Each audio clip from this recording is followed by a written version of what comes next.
Today we are talking about unreliable narrators, what they are, who are some examples, why they are used, and how they can help us to understand the world around us. If you are new here, my name is Ryan David Ginsberg. I am an author, and on this channel we talk about books and how they can help to put current events into perspective. First, let's start by looking at the definition of an unreliable narrator. An unreliable narrator is a storyteller whose story cannot be fully trusted. Sometimes an unreliable narrator consciously withholds information from the reader or seeks to mislead. Other times a narrator's unreliability is beyond their control. No matter the motivation, an unreliable narrator subverts our expectation that what we're reading is to be believed, and as a result, tests our assumptions about believability as a whole. There are many famous examples of unreliable narrators in literature. There is Holden Caulfield in The Catcher of the Rye, Amy Dunn in Gone Girl, Patrick Bateman in American Psycho, and many others. And there are many reasons why unreliable narrators are used. In the case of somebody like Holden Caulfield, he is not deliberately an unreliable narrator. He is just young, emotional, and ignorant. And though this sort of storytelling may make it more difficult to understand the reality of the story, it does help us to get into the mind of somebody so young and immature. While in the case of somebody like Amy Dunn in Gone Girl, she is deliberately lying to the audience. She is being unreliable because she wants to manipulate the reader into feeling sorry for her. She wants them to believe that she is actually the victim of an abuse that never happened. And she wants you to believe that her husband was capable of murdering her. And if her manipulation is successful, not only will she get to see her husband be punished, but she will be able to live her life completely carefree. And then we have somebody like Patrick Bateman who is completely mentally ill. And so when he portrays himself as totally sane or totally reasonable, he is not doing it in the same way as Amy Dunn to try to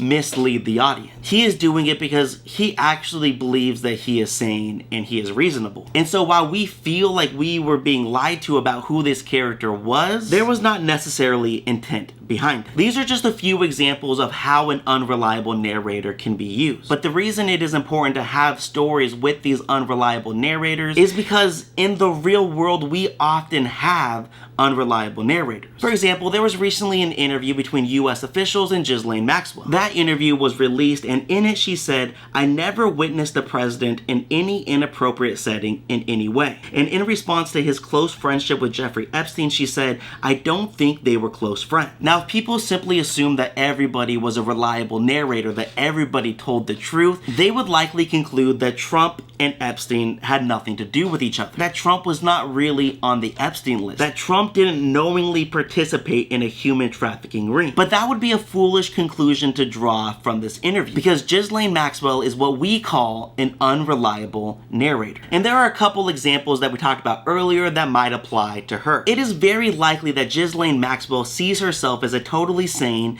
totally reasonable person. In the same way that Patrick Bateman did not see himself as evil for murdering people, Ghislaine Maxwell likely feels the same about the horrible things that she did to young children. Because like Patrick Bateman, Ghislaine Maxwell is a psychopath, a sociopath, a disgusting human being, and one of the most despicable human traffickers in American history. But she is also like Amy Dunn, somebody who lies deliberately because she has something to gain by doing so, as it is widely believed that Ghislaine Maxwell could be pardoned if she was to vindicate Donald Trump. And while there are millions of Americans who looked at the transcript and said, well, there you go, Trump is innocent, you will not be one of those people, because you read literature and you know what an unreliable narrator looks like. That's all that I have for you guys today. If you enjoyed this video, please make sure to like it and to hit subscribe. You can also find me on TikTok and Instagram at Ryan David Ginsberg, and you can find my books on Amazon, Barnes & Noble, the TikTok Shop, or anywhere else you find books. Thank you guys for watching, and I'll see you next time.